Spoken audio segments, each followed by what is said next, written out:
Okay, so our next topic is the animal husbandry. So, in the last lecture, we have completed the enhancement part or the plant breeding part. Now, in this chapter, next subtopic which we study, it is the animal husbandry. So, what is this science? Animal husbandry जो है ये कौन सी science है और इसमें हमको क्या study करना है? सो एनिमल हस्बेंड्री जो है it is an agricultural practice of breeding and raising the live stock बोला जाता है वेरियस टाइप के एनिमल्स को। तो अलग अलग टाइप के एनिमल्स को रियर करना, पालना, उनको रेस करना, उनकी फीडिंग करना और फिर उनसे जो है उनके रेस्पेक्टिव प्रोडक्ट्स को ऑब्टेन करना, इस फील्ड को बोला जाता है एनिमल हस्बेंड्री।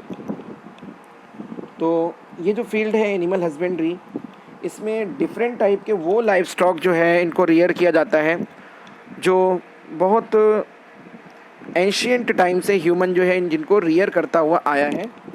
जैसे इसके अंदर जो अलग अलग लाइव स्टॉक यूज़ किए जाते हैं पालने के लिए, उसमें बफेलोज आते हैं, काव हैं, पिग्स हैं, हॉर्सेस हैं, अदर कैटल्स हैं, शीप, कैमल, गोट्स, ये सारे इसमें आते हैं। और करेंटली एनिमल हस्बेंड्री में ही फिशरी को भी इंक्लूड किया गया है। फिशरी को, सिल्क रियरिंग इंडस्ट्री को, लैक प्रोड्यूस करने वाली इंडस्ट्री को, तो ये सारी इंडस्ट्रीज़ जो है वो इसी के अंदर इंक्लूडेड है। जैसे इसमें दिया हुआ है पोल्ट्री फार्मिंग भी आ जाता है, फ़िश फार्मिंग आ जाता है, हनी बी कीपिंग आ जाता है, सेरीकल्चर आ जाता है मतलब सिल्क प्रोडक्शन, और लैक कल्चर आ जाता है। तो ये सारा कुछ जो है एनिमल हस्बेंड्री में आता है। और एनिमल हस्बेंड्री जो है ये सेंट्रल और स्टेट गवर्नमेंट से ऑथोराइज्ड डिपार्टमेंट होता है और इसके अंदर प्रोडक्टिविटी को, पर्टिकुलरली एनिमल प्रोडक्टिविटी को, जो एनिमल प्रोडक्ट्स होते हैं उनको बढ़ाने की कोशिश की जाती है। जैसे मिल्क की ईल्ड को बढ़ाना, पोल्ट्री से मीट की और एग्स की ईल्ड को बढ़ाना, फिर सिल्क प्रोडक्शन को बढ़ाना, फिशेस के जो प्रोडक्ट्स हैं उनको इंक्रीज़ करना, तो ये सारा कुछ इसमें आता है। अभी इस फील्ड की ज़रूरत क्या है और इसको साइंटिफिक अप्रोच क्यों दिया गया? उसका सबसे बड़ा रीज़न ये है कि इंडिया जो है ये बहुत कन्वेंशनल कंट्री है, मतलब यहाँ पे कन्वेंशनल तरीके से एनिमल्स को और प्लांट्स को रियर किया जाता रहा है और एग्रीकल्चरल बेस्ड कंट्री है अभी भी।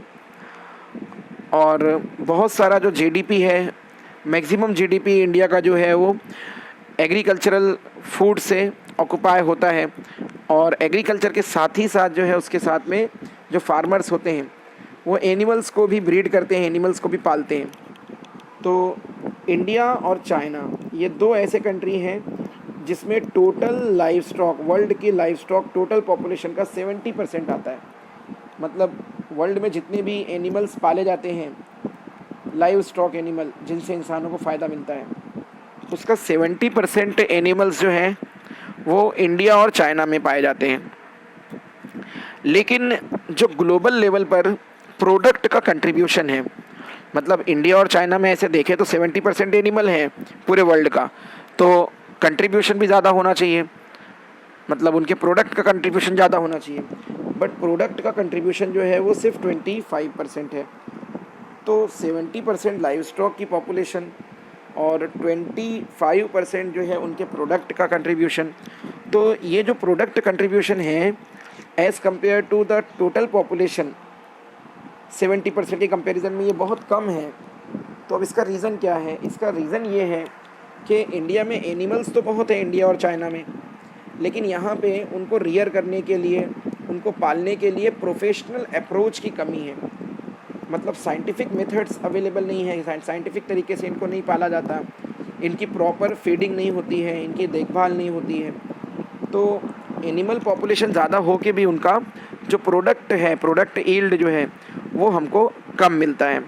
तो नई नई टेक्नोलॉजी की कमी है, प्लस फंड की कमी है, तो ये सारी प्रॉब्लम्स हैं। इनको देखते हुए सेंट्रल और स्टेट गवर्नमेंट ने एक सेपरेट डिपार्टमेंट जो है इस्टेब्लिश किया है जिसका नाम है एनिमल हस्बेंड्री डिपार्टमेंट। तो ये एनिमल हस्बेंड्री डिपार्टमेंट क्या करता है, ये इसी टाइप के अलग अलग टाइप के जो लाइव स्टॉक एनिमल्स होते हैं इनके पॉपुलेशन को और पॉपुलेशन के साथ में इनके प्रोडक्ट की ईल्ड को बढ़ाता है। मतलब इनका जो प्रोडक्ट है उसकी ईल्ड को, उसकी प्रोडक्टिविटी को बढ़ाता है। तो इस फील्ड को कहा जाता है एनिमल हस्बेंड्री। तो यहाँ पर अभी हम एनिमल हस्बेंड्री में पहले जो हमको पढ़ना है वो है management of farm and farm animals. मतलब हम लोग जो एनिमल्स पाल रहे हैं उनको जहाँ पर पाला जाता है उसको फार्म कहते हैं। तो अब उस फार्म को मैनेज कैसे करना, तो उसके लिए कुछ रिक्वायरमेंट है। जैसे सबसे पहले तो सिलेक्शन ऑफ ब्रीड है, हमको कैसी ब्रीड सिलेक्ट करना होगा, हमको हाई यील्डिंग ब्रीड सिलेक्ट करना होगा। जैसे डेयरी इंडस्ट्री डालना है तो ज़्यादा दूध देने वाली, ज़्यादा मिल्क प्रोड्यूस करने वाली काऊ, पोल्ट्री के लिए ज़्यादा एग ले करने वाली या कि ज़्यादा मीट प्रोड्यूस करने वाली जो हेन्स हैं उनको सिलेक्ट करना होगा। तो अच्छी ब्रीड सिलेक्ट करना एनिमल की, फिर उनके फूड रिक्वायरमेंट का ख्याल रखना कि वो एनिमल्स जो है वो क्या खाएंगे, उनको हम क्या खिलाएंगे तो हमारी प्रोडक्टिविटी, हमको जो प्रोडक्टिविटी उनसे चाहिए वो अच्छी मिलेगी। फिर उनके लिए न्यूट्रिशनल सोर्सेस का ध्यान रखना, साथ ही जहाँ पर उनको हम पाल रहे हैं फार्म में वहाँ पर क्लीनलीनेस, साफ़ सफाई का ध्यान रखना। और फिर वेटरिनरी सुपरविज़न, यानी मंथली किसी वेटरिनरी डॉक्टर को बुला करके एनिमल्स को चेकअप कराना। उसमें से कोई एनिमल अगर बीमार है, उसको कोई डिज़ीज़ है तो उसको वहाँ से पूरे ग्रुप में से सेपरेट करना और उसका सेपरेट ट्रीटमेंट करना। तो ये सारा कुछ जो है वो वेटरिनरी सुपरविज़न में आता है। प्रॉपर वैक्सीनेशन करना, कोई डिज़ीज़ अगर फैल रही है या डिज़ीज़ होने के चांसेस दिखते हैं तो उसके लिए जानवरों को, एनिमल्स को टीका लगाना, वैक्सीन लगाना। फिर high yielding cross breeding development, मतलब कि अलग अलग प्रोडक्टिविटी देने वाले एनिमल्स, मेल और फीमेल को सिलेक्ट करना और उनको आपस में रिप्रोड्यूस करवाना, कंट्रोल कंडीशन में रिप्रोड्यूस करवाना या ऐसी कंडीशन प्रोवाइड करना जिसमें वो एनिमल्स नेचुरली एक दूसरे से जो है रिप्रोड्यूस हों और उनकी जो ऑफस्प्रिंग्स रहेंगी, उनके जो बच्चे रहेंगे वो ज़्यादा प्रोडक्टिविटी देने वाले होंगे। तो ये उनका रिप्रोडक्शन या ब्रीडिंग डेवलपमेंट प्रोग्राम। जो प्रोडक्ट हमको वहाँ से मिलता है एनिमल से, उसको प्रिजर्व करना, उसके बाय प्रोडक्ट में उसको कन्वर्ट करना, उसको डिस्ट्रीब्यूट करना, मतलब उसको मार्केट तक पहुँचाना और उसको सेल करना और फिर उससे फाइनेंस कमाना। तो ये सारा कुछ जो है मैनेजमेंट ऑफ फार्म्स में आता है। तो पॉइंट वाइज इसको याद रख लीजिए, क्योंकि कभी कभी 2 मार्क्स के लिए क्वेश्चन आता है, write a short note on management of farm and farm animal. मतलब फार्म और फार्म एनिमल के मैनेजमेंट के ऊपर हमको 2 मार्क्स के लिए शॉर्ट नोट लिखने को आता है। अब हमको यहाँ जो सबसे बड़ा टास्क होता है प्रोफेशनल लेवल पर, प्रोफेशनल लेवल पर मतलब जहाँ पर साइंटिस्ट वर्क करते हैं या जो एनिमल हस्बेंड्री डिपार्टमेंट होते हैं, जहाँ पर अलग अलग गवर्नमेंट के अपॉइंटेड ऑफिशियल्स होते हैं, तो वहाँ पे एनिमल ब्रीडिंग ये बहुत इंपॉर्टेंट स्टेप होती है इसके अंदर। एनिमल ब्रीडिंग मतलब अलग अलग टाइप के एनिमल, यहाँ पे अलग अलग टाइप के एनिमल का मतलब ये है कि सेम स्पेसीज़ के होना चाहिए, उनकी ब्रीड अलग अलग हो सकती है या कुछ केसेस में रिलेटेड स्पेसीज़ हो सकते हैं, उनके मेल और फीमेल को आपस में क्रॉस कराना और उससे जो प्रोडक्टिविटी मिल रही है उस प्रोडक्टिविटी को इंक्रीज़ करने की कोशिश करना। तो इसको कहा जाता है एनिमल की ब्रीडिंग, मतलब आपस में एनिमल्स को रिप्रोड्यूस करवाना। तो पहले ब्रीड की डेफिनेशन दी हुई है, what is mean by a breed. No, breed क्या होता है? ब्रीड जो है it is a group of animal related by their descent. Descent मतलब उनके एंसेस्टर के कंपैरिजन में जो आपस में रिलेटेड हो, और कौन से रिस्पेक्ट में, उनके अंदर कुछ सिमिलर फीचर्स होना चाहिए, कैरेक्टर्स होना चाहिए। जैसे उनका जनरल अपीयरेंस जो है वो सेम होना चाहिए, बॉडी साइज़ सेम होना चाहिए, कॉन्फ़िगरेशन सेम होना चाहिए, मतलब हाइट उनकी हो गई, वेट हो गया, ये सब चीज़ें। अगर ये नियर अबाउट जो है वो सिमिलर है तो ऐसे ग्रुप को, ऐसे एनिमल के ग्रुप को हम लोग बोलते हैं अ ब्रीड, सिंगल ब्रीड। तो एनिमल ब्रीडिंग जो है वो डिफरेंट ब्रीड्स के बीच में क्रॉसिंग करने को कहते हैं।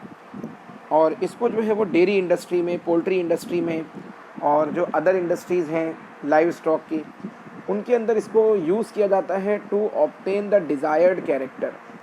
जैसे मिल्क की प्रोडक्शन को बढ़ाना है, क्वालिटी इंप्रूव करना है, मिल्क की क्वालिटी है, मीट की क्वालिटी है, या एग पर ईयर नंबर को बढ़ाना है, तो ये सारी चीज़ें जो हैं हम लोग एनिमल ब्रीडिंग से कर सकते हैं, एनिमल ब्रीडिंग के थ्रू। तो अभी एनिमल ब्रीडिंग के हमको नेक्स्ट जो है वो टाइप्स देखना है, कितने टाइप की एनिमल ब्रीडिंग होती है। तो यहाँ पर हम देखेंगे कि एनिमल ब्रीडिंग की टाइप ना, इसमें जो फर्स्ट टाइप है वो होती है आउट ब्रीडिंग। यहाँ हम लोग देख सकते हैं आउट ब्रीडिंग। तो हमने ब्रीडिंग देख लिया किसको कहते हैं, अब हम लोग देखते हैं इसके टाइप्स। तो इसके अंदर है out breeding. So out breeding क्या है, उसकी डेफिनेशन देखते हैं। आउट ब्रीडिंग जो है, it is the breeding of unrelated animal. ये इंपॉर्टेंट है, मतलब दो ऐसे एनिमल्स को क्रॉसिंग करना जो एक दूसरे से अनरिलेटेड हो। अब यहाँ पे अनरिलेटेड का मतलब ये नहीं है कि दो अलग अलग जीनस या दो अलग अलग फैमिली के एनिमल्स को क्रॉस करवाना। यहाँ पे अनरिलेटेड एनिमल का मतलब ये है कि सेम स्पेसीज़ के होंगे लेकिन वो अलग अलग ब्रीड के हो सकते हैं, तो उनका आपस में कोई रिलेशन नहीं होगा। मतलब उनके पेरेंट्स जो हैं, उनके पेरेंट्स का आपस में कोई रिलेशन नहीं होगा, मतलब कि उनके पेरेंट्स या उनके ग्रैंड पेरेंट्स का आपस में कोई रिलेशन ना हो। तो इस तरह से जो एनिमल्स को ब्रीडिंग करते हैं उसको आउट ब्रीडिंग कहा जाता है। अब इसके अंदर जो एनिमल जिनको हम ब्रीड क्रॉसिंग करवाने जा रहे हैं, इनके कोई कॉमन एंसेस्टर्स नहीं होंगे। कॉमन एंसेस्टर नहीं होने का मतलब ये कि दो एनिमल हैं, दोनों को हमको क्रॉस करवाना है, दोनों के पेरेंट्स का आपस में जो है वो कोई रिलेशन ना हो, तो उनका कोई कॉमन रिलेशन ना हो, कॉमन एंसेस्टर ना हो। एटलीस्ट उनके ऊपर की 4 to 6 जनरेशन तक के तो उनका आपस में कोई रिश्ता नहीं होना चाहिए। तो ऐसे एनिमल्स को क्रॉस करवाने के मेथड को कहते हैं आउटब्रीडिंग। और इस आउटब्रीडिंग के रिजल्टेंट जो ऑब्टेन होते हैं, हमको जो एनिमल्स मिलते हैं, जो ऑफस्प्रिंग्स मिलते हैं, उन ऑफस्प्रिंग्स को कहा जाता है आउटब्रीड। और ऐसे ही जो मेथड है नेक्स्ट इसके अंदर वो है आउट क्रॉसिंग। तो आउट क्रॉसिंग जो है ये किया जाता है between the animals of different species. Different species भी हो सकता है या डिफरेंट ब्रीड्स भी हो सकता है, अलग अलग ब्रीड के बीच में। अगर डिफरेंट स्पेसीज़ के बीच में हम लोग कर रहे हैं तो इसको कहा जाएगा इंटर स्पेसिफिक हाइब्रिडाइजेशन। इंटर मतलब इन बिटवीन डिफरेंट, तो डिफरेंट स्पेसीज़ के एनिमल्स के बीच में हाइब्रिडाइजेशन करवाना। आउट क्रॉसिंग का जो फ़ायदा है ये हेल्प करता है इन ब्रीडिंग डिप्रेशन को ख़त्म करने में। इन ब्रीडिंग डिप्रेशन क्या होता है? इन ब्रीडिंग डिप्रेशन वो होता है कि जिसमें सेम ब्रीड के रिलेटेड एनिमल्स हैं, मतलब एनिमल्स जो है उनका आपस में भी रिश्ता है, मतलब कि वो एक ही पेरेंट के हैं या एक ही ग्रैंड पेरेंट के हैं, उनको आपस में क्रॉस करवा रहे हैं और उनको कंटिन्यू क्रॉस करवाते जा रहे हैं 4 से 6 जनरेशन तक। तो धीरे धीरे क्या होगा, धीरे धीरे उनके अंदर जो डिजीज़ रेजिस्टेंस एबिलिटी है वो ख़त्म हो जाएगी और ग्रेजुअली जो है उनकी प्रोडक्टिविटी भी कम होती जाएगी, मिल्क ईल्ड कम होता जाएगा। तो एनिमल्स जो है उनके जो अच्छे अच्छे फीचर्स हैं वो लॉस होते जाएंगे या कम होते जाएंगे। तो इस फिनोमिनन को कहा जाता है इनब्रीडिंग डिप्रेशन। और जो इनब्रीडिंग डिप्रेशन होता है ये इनब्रीडिंग की वजह से आता है, मतलब एनिमल्स, ऐसे एनिमल्स जिनका आपस में रिलेशन है, उनको अगर हम लोग कंटिन्यू ब्रीडिंग करवा रहे हैं तो उसकी वजह से इनब्रीडिंग डिप्रेशन आ जाता है। तो ये इनब्रीडिंग डिप्रेशन जो है यहाँ पर दिया हुआ है, ये टॉपिक इनब्रीडिंग का ये अपना मिस हो गया था, इसको देख लेते हैं पहले। तो इनब्रीडिंग जो है ये की जाती है क्लोजली रिलेटेड इंडिविजुअल्स के लिए 4 से 6 जनरेशन तक। इससे क्या होता है, इससे होमोजाइगोसिटी तो बढ़ जाती है एनिमल्स की, मतलब एक जैसे जो अलील्स हैं उनकी होमोजाइगोसिटी बढ़ जाती है और इससे हमको एनिमल्स की प्योर लाइन मिलती है, क्योंकि हम जो है वो बाहर से कोई न्यू ब्रीड या सेम ब्रीड का कोई अनरिलेटेड एनिमल जो है वो उससे क्रॉसिंग नहीं कर रहे हैं। मतलब जैसे सपोज़ कर लो कि एक पेरेंट है, उसके 4 ऑफस्प्रिंग्स हैं, अब वो 4 ऑफस्प्रिंग में से एक मेल और एक फीमेल भी है, उसको सिलेक्ट कर लेना और उनको आपस में क्रॉसिंग करना, तो ये तो एकदम रिलेटेड हो गए। इनको एनिमल्स के केसेस में ये तो पॉसिबल है, इनकी आपस में जो है वो ब्रीडिंग करवाना, तो इसकी वजह से होमोजाइगोसिटी बढ़ जाएगी। होमोजाइगोसिटी बढ़ जाएगी, कुछ जनरेशन तक के हो सकता है कि प्रोडक्टिविटी भी अच्छी मिले, लेकिन जैसे जैसे ये कंटिन्यू होता है इनब्रीडिंग, तो उसकी वजह से एनिमल्स की जो फर्टिलिटी और प्रोडक्टिविटी होती है ये रिड्यूस हो जाती है।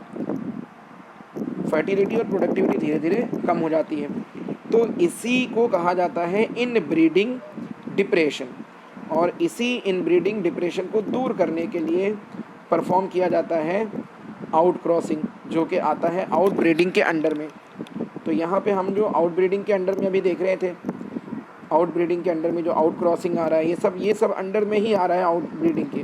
आउट क्रॉसिंग है, क्रॉस ब्रीडिंग है, इंटरस्पेसिफिक हाइब्रिडाइजेशन है, आर्टिफिशियल इंसेमिनेशन है, या इसके बाद MOET एक टेक्निक दी हुई है, तो ये सब आउट ब्रीडिंग में आता है। तो आउट ब्रीडिंग का ये वाला मेथड है आउट क्रॉसिंग का, जहाँ पर जो है हम लोग डिफरेंट ब्रीड या डिफरेंट स्पेसीज़ के एनिमल्स को क्रॉस करवाते हैं, तो इससे इनब्रीडिंग डिप्रेशन ख़त्म हो जाता है।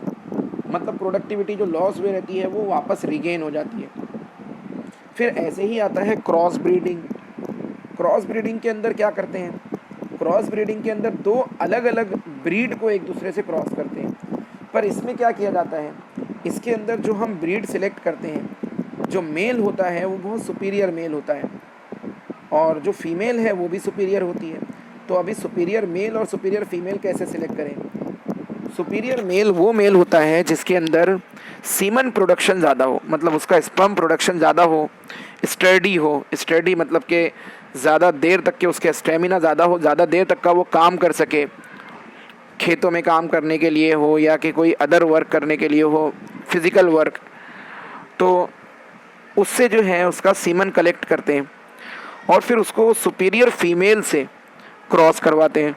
सुपीरियर फीमेल वो होती है कि अगर हम कैटल के केस में देख रहे हैं तो जिसकी मिल्क की ईल्ड जो है ज़्यादा हो, मतलब मिल्क की प्रोडक्टिविटी ज़्यादा हो, वो सुपीरियर फीमेल होती है। तो इन दोनों को आपस में क्रॉस करना, नेचुरली क्रॉस होने देना या आर्टिफिशियली इंड्यूस करके क्रॉस करवाना, इस मेथड को कहते हैं हम लोग क्रॉस ब्रीडिंग। इसका फ़ायदा ये होता है कि इससे हमको जो है डिज़ायरेबल कैरेक्टर्स के एनिमल्स मिल जाते हैं। जो कैरेक्टर हम डेवलप करना चाहते हैं वो आ जाते हैं एनिमल्स में, और इन ब्रीडिंग डिप्रेशन भी दूर हो जाता है।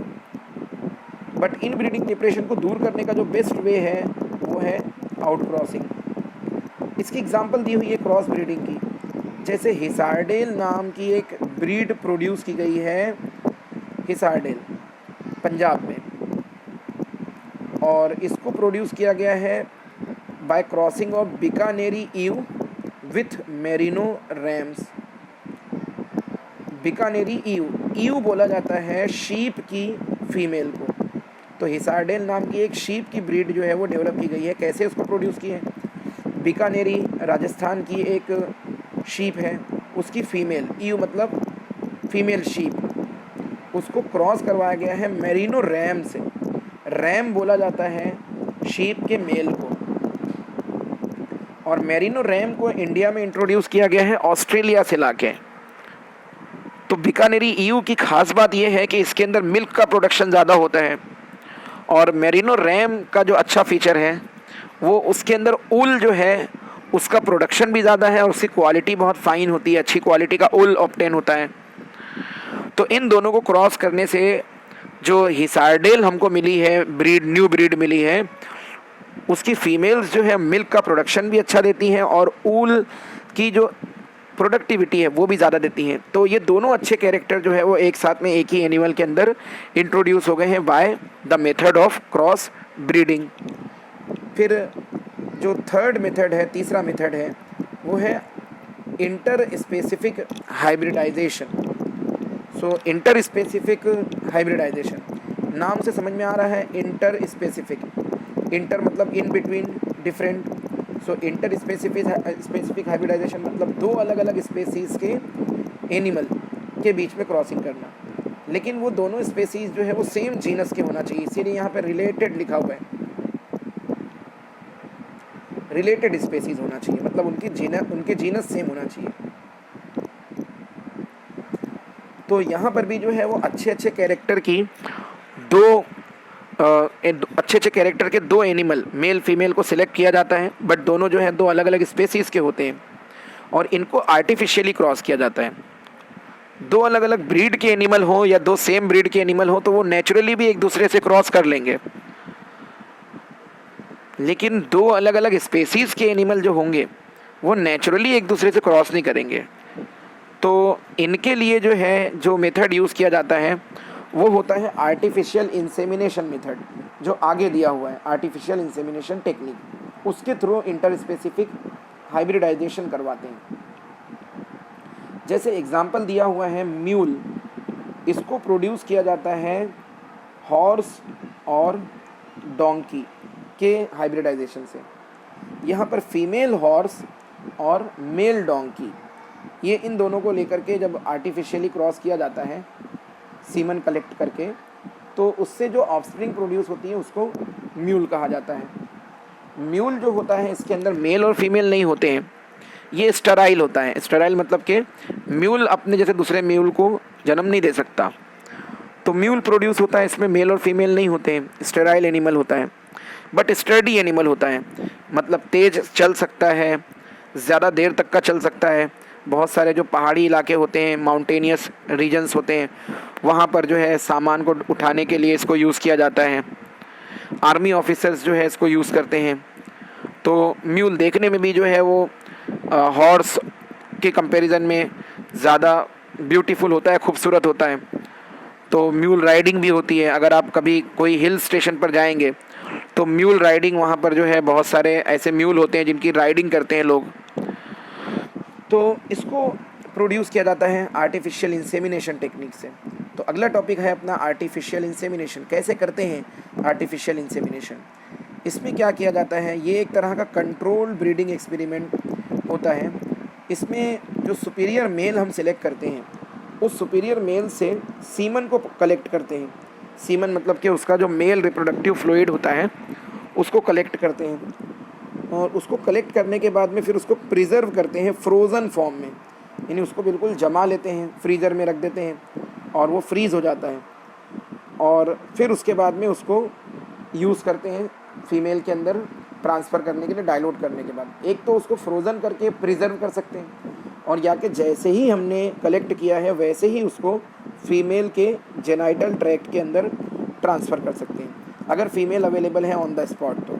और अगर female on the spot available नहीं है, किसी दूसरे स्टेट से सीमन को लेके आना है या इवन किसी दूसरी कंट्री से लेकर के आना है, तो उसको फ्रोज़न फॉर्म में प्रिजर्व करके लेके आते हैं और फिर उसको लेबोरेटरी में ला करके फीमेल के जेनाइटल ट्रैक्ट के अंदर इंट्रोड्यूस करते हैं। तो फ्रीज़ कर लेना ये हेल्प करता है, कन्वीनियंस है ट्रांसपोर्टेशन के लिए, और एक कंट्री से दूसरे कंट्री तक के इसको जो है ट्रांसपोर्ट करना, एक स्टेट से दूसरे स्टेट तक इसको ट्रांसपोर्ट करना फ्रोज़न फॉर्म में आसान होता है। फिर नेक्स्ट जो स्टेप है वो है मल्टीपल ओव्यूलेशन एम्ब्रियो ट्रांसफ़र। तो multiple ovulation embryo transfer technique, short में इसको MOET लिखा जाता है, मोएट। इसके अंदर क्या करते हैं, इसके अंदर जो एनिमल पहले सेलेक्ट करते हैं, ज़्यादा करके जो ये मेथड है ये डेयरी इंडस्ट्री के लिए किया जाता है, या कि फिर लेबोरेटरी के जो एनिमल्स होते हैं जैसे रैबिट्स हैं और शीप हैं, इनके ऊपर एक्सपेरिमेंट अगर करना है, माइस हैं, तो इनको आर्टिफिशियली जो है इंड्यूस करके मोएट के थ्रू ज़्यादा प्रोडक्टिविटी ऑब्टेन कर सकते हैं। लेकिन ज़्यादा जो कॉमन है ये डेयरी इंडस्ट्री के लिए है। तो डेयरी इंडस्ट्री के लिए एग्जांपल के तौर पे दिया हुआ है। तो पहले क्या करेंगे, स्टेप में, फर्स्ट स्टेप में काऊ जो है उसको एडमिनिस्टर करेंगे FSH लाइक हार्मोन से। तो ये पहली स्टेप है, काऊ को FSH के जैसे कुछ हार्मोन इंजेक्ट करेंगे, इंजेक्शन लगाएंगे। तो इसका फ़ायदा क्या होगा, इससे होगा फॉलिकुलर मैचुरेशन, मतलब एक टाइम में मल्टीपल जो फॉलिकल है उसके ओवरी में वो मैच्योर होंगे। तो इस मेथड, इस फॉलिकुलर मैचुरेशन के प्रोसेस को बोला जाता है सुपर ओव्यूलेशन। मतलब एक टाइम पर नॉर्मली तो अगर FSH का इंजेक्शन ना लगाएं तो एक टाइम पर नॉर्मली एक ही एग जो है वो मैच्योर होता है काऊ या बफेलो के अंदर। लेकिन अगर FSH या उसके जैसे कुछ इंजेक्शन इंजेक्ट कर देते हैं तो उससे एक टाइम में 6 to 8 एग्स मैच्योर हो जाते हैं। तो इसी प्रोसेस को, इसी फिनोमिनन को कहा जाता है super ovulation, maturation of 6 to 8 eggs simultaneously. फिर थर्ड स्टेप जो है इसके अंदर वो है उस काव को मेटिंग करना कोई इलाइट बुल से, इलाइट मतलब सुपीरियर बुल से, या कि अगर बुल अवेलेबल नहीं है तो आर्टिफिशियल इंसेमिनेशन करना ऊपर वाले मेथड से जो फ्रोज़न फॉर्म में कहीं से लेके आए हैं। फिर आर्टिफिशियल इंसेमिनेशन करने के बाद में नेक्स्ट स्टेप जो उसकी बॉडी में होगी वो होगी फर्टिलाइजेशन। अब फर्टिलाइजेशन होने के बाद में जब फर्टिलाइजेशन हो जाएगी तो डेवलपमेंट स्टार्ट हो जाएगा जाइगोट का, और ये जो डेवलपमेंट है ये 8 से लेके 32 सेल स्टेज तक जब होता है तो फिर फोर्थ स्टेप परफॉर्म करते हैं और वो है उसको कलेक्ट करना। तो 8 to 32 सेल स्टेज पर उसको फिर वहाँ से नॉन सर्जिकली फीमेल की बॉडी से रिकवर करते हैं और फिर उसको ट्रांसफ़र करते हैं। सपोज़ कर लो हमारे पास में टोटल 6 एम्ब्रियो मिल गए हमको। अब ये 6 एम्ब्रियो जो मिले हैं, ये 6 एम्ब्रियो इनको अलग अलग फीमेल के अंदर, सेपरेट फीमेल के अंदर, जिस फीमेल के अंदर से निकाले हैं उनके अंदर नहीं, अलग अलग फीमेल के अंदर इनको ट्रांसफ़र करते हैं। तो जिस फीमेल के अंदर इसको ट्रांसफ़र करते हैं उसको बोला जाता है सरोगेट मदर। तो ये होती है अपनी स्टेप नंबर 5, मतलब उसको सरोगेट मदर के अंदर ट्रांसफ़र करना। और फिर सरोगेट मदर जो है अपना gestation period, pregnancy period complete करने के बाद में जिन बच्चों को जन्म देती है, साइमल्टेनियसली जो है 6 या 7 सरोगेट मदर रहेंगी, तो साइमल्टेनियसली उतने ही ब्रीडिंग टाइम में काव का जो जेस्टेशन पीरियड होता है वो भी नियर अबाउट जो है वो 9 मंथ का ही होता है। तो 9 मंथ के पीरियड में अगर सिंगल काव से कन्वेंशनल तरीके से हम लोग जो कन्वेंशनल मेथड है वहाँ से अगर ऑफस्प्रिंग प्रोड्यूस करवाएंगे तो एक काव जो है वो एक टाइम पे नॉर्मली जो है वो एक ही बच्चे को जन्म देती है। लेकिन इस मेथड से 9 मंथ में जो है हम अलग अलग काव के अंदर एम्ब्रियो ट्रांसप्लांट करके, ट्रांसफ़र करके साइमल्टेनियसली 6 to 8 ऑफस्प्रिंग जिनकी प्रोडक्टिविटी ज़्यादा है, जिनके अंदर डिज़ायर्ड फीचर्स हैं, ऐसे ऑफस्प्रिंग्स जो हैं हम प्रोड्यूस करवा सकते हैं। तो इसी को कहा जाता है multiple ovulation embryo transfer technique. Kettles के लिए किया जाता है, शीप के लिए, रैबिट्स के लिए, बफेलोस के लिए, डेयरी इंडस्ट्री के लिए। और फ़ायदा है हाई यील्डिंग ब्रीड हमको जो है वो ऑब्टेन होती है, जिनके अंदर मिल्क का प्रोडक्शन ज़्यादा होता है, जिनकी फर्टिलिटी ज़्यादा होती है। तो ये सारे फ़ायदे होते हैं multiple ovulation embryo transfer technique के। अब और ये एक फ़ायदा इसका ये होता है कि इसकी वजह से quality of milk, quality of meat जो है वो इंक्रीज़ हो जाती है, अच्छी हो जाती है। हर्ड साइज़ इंक्रीज़ हो जाती है। हर्ड साइज़ बोलते हैं, हर्ड बोलते हैं एनिमल्स के ग्रुप को। तो बहुत कम टाइम में प्रोडक्टिविटी, नंबर ऑफ़ एनिमल्स को जो है वो बढ़ा सकते हैं, उनके प्रोडक्ट को बढ़ा सकते हैं, उनके प्रोडक्ट के अमाउंट को बढ़ा सकते हैं शॉर्ट पीरियड ऑफ टाइम में। तो ये फ़ायदे होते हैं एनिमल ब्रीडिंग की और multiple ovulation embryo transfer technique के। नेक्स्ट टाइम जो है हम लोग देखेंगे कुछ फार्म का मैनेजमेंट। तो इसके अंदर हमको डेयरी मैनेजमेंट है, पोल्ट्री मैनेजमेंट है, फिशरीज़ हैं, इस तरह के कुछ अलग अलग डिपार्टमेंट्स हैं, कुछ अलग अलग इंडस्ट्रीज़ हैं और उनके अच्छे अच्छे ब्रीड्स पढ़ना है और उनके प्रोडक्ट्स कौन से हमको ऑब्टेन होते हैं, ये सारी चीज़ें हमको देखना है। तो इसको हम लोग नेक्स्ट लेक्चर में देखते हैं।